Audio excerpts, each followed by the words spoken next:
જય શ્રી કૃષ્ણ મિત્રો, આજે આપણે ડ્રાયફ્રૂટનું અથાણું બનાવીશું.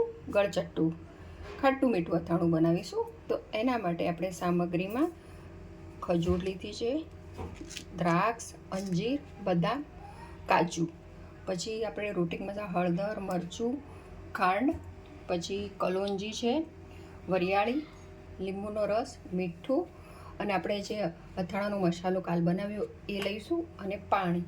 તો હવે સૌપ્રથમ આપણે ગેસ ચાલુ કરીશું. હવે આપણે ગેસ સ્ટાર્ટ કરીએ. જો હવે આપણે આ ગેસ સ્ટાર્ટ કરો. તો આ જે આપણે ખાંડ છે આનામાં નાખવાનું, એટલું જ પાણી આ વાટકીના સાઈઝનું લેવાના છે આપણે. જો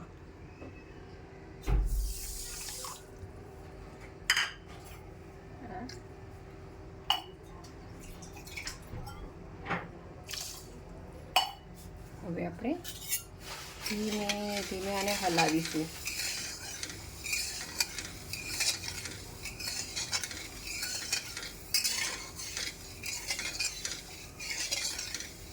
આવી રીતે ધીમે ધીમે આપણી ખાંડ થોડી થોડી ઓગળવા લાગશે.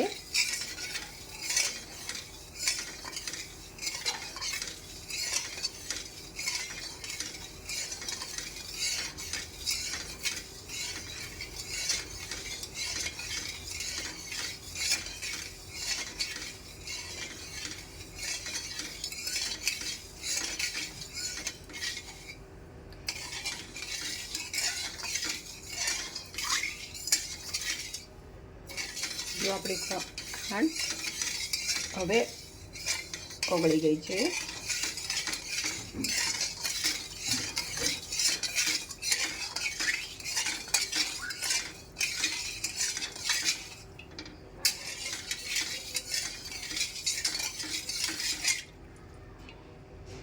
આપણે હવે એમાં આ બધા ડ્રાયફ્રૂટ છે એ ડ્રાયફ્રૂટ નાખી દઈશું, એટલે જે થોડા ગીલા પડી જશે. પહેલાં અંજીર નાખીશું, પછી આ જે બદામ છે એ બદામ નાખી દઈશું બધી,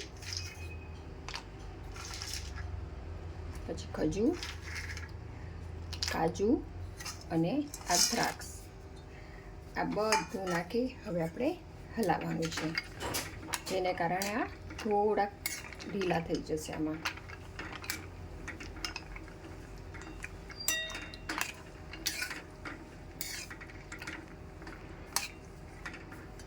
હવે ગેસ થોડો આપણે ફાસ્ટ કરીશું.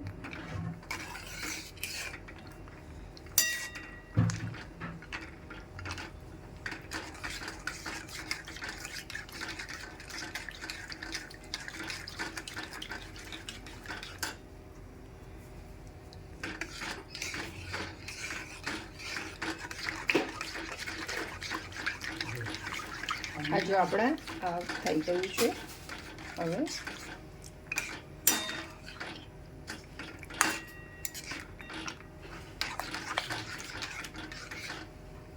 આપણે થોડુંક મીઠું એડ કરી દઈશું.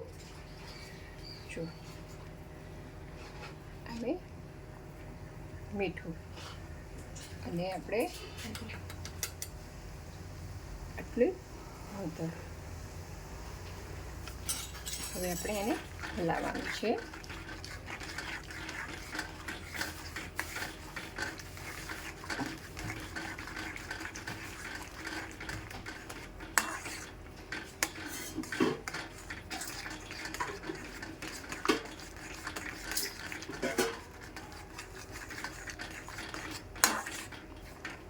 ગેસ ફાસ્ટ જ રાખવાનો છે. આપ જોઈ શકો છો કે હવે બધું ઉકળવા લાગ્યું છે. આ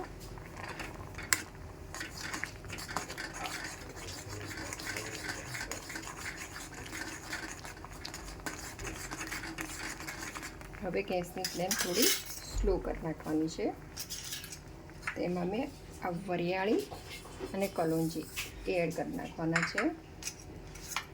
પછી નાખવાનું છે 1 ચમચી મરચું પાવડર, 1 ચમચી મરચું પાવડર, અને જે અથાણાનો મસાલો બનાવ્યો છે એ આપણે આમાં સાકર નાખીશું અને હવે આપણે હલાવીશું.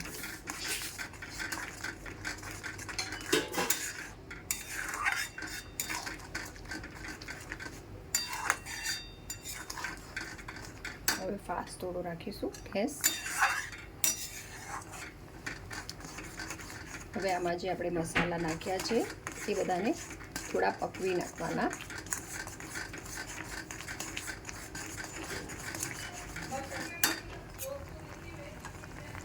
અને આમાં 1 ચમચી મેં લીંબુનો રસ અને આ બીજી 2 લીંબુનો રસ નાખ્યો છે.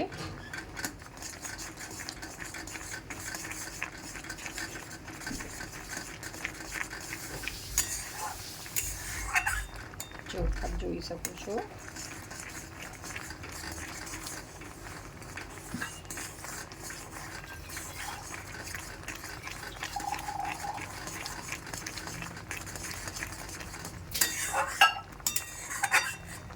આ બધું બદલા લાગ્યું છે. હવે મસાલો બધો મિક્સ થઈ ગયો છે ડ્રાયફ્રૂટમાં અને ડ્રાયફ્રૂટ પણ થોડુંક થઈ ગયું છે, ઢીલાશ આવી ગઈ છે.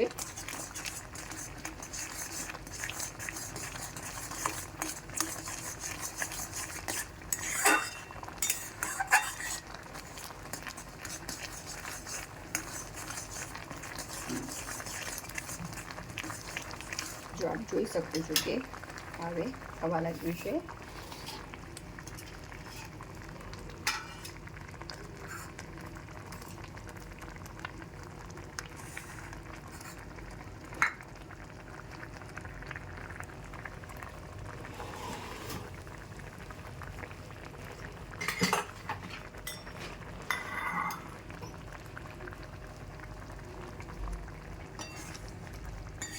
જો આપણું ડ્રાયફ્રૂટનું અથાણું હવે રેડી થવા આવ્યું છે.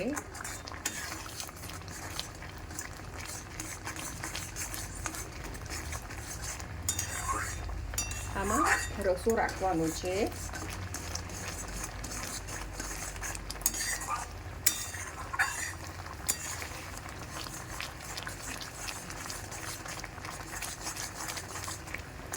હવે આપણે ગેસ બંધ કરીશું. આ રેડી થઈ ગયું છે આપણું ડ્રાયફ્રૂટનું અથાણું.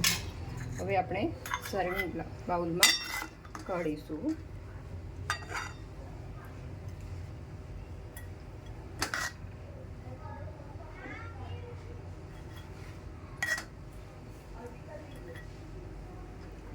જો મિત્રો, આ આપણું ડ્રાયફ્રૂટનું અથાણું રેડી છે.